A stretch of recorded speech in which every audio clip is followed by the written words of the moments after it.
আজি আপোনালোকক দেখুৱাম কোনডাল ব্ৰাছ যদি ইটা মাজলি বেছি চাফা হয়। ইডাল হৈছে প্লাষ্টিকৰ ব্ৰাছ আৰু ইডাল লোহাৰ ব্ৰাছ। মাজতে ই খয়ে গেল, তই দেখাই দিওঁ।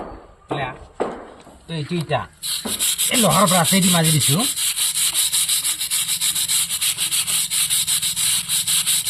তো এনেকুৱা হয়। আৰু প্লাষ্টিকৰ ব্ৰাছেদি মাজি দেখাওঁ, বৰ ভাল হৈছে এটা। তো তাৰমানে ইডাল বেছি সোনকালে বেয়া নহয়, ইডাল সোনকালে বেয়া হৈ যায়।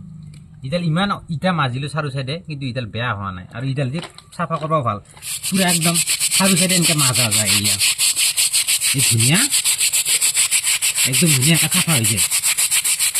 এই কিন্তু ইডালেদি যদি মাজত কিছুমান মাজত ফাঁক ৰৈ যায়, গোটেই ব্ৰাছডাল তাৰমানে টান না সোমাই নাযায়, সেইকাৰণে মাজত কিছুমান ফাঁক ৰৈ যায়। ওপৰখিনিহে চাফা হৈ যায়, তলৰবিলাক চাফা নহয় আৰু।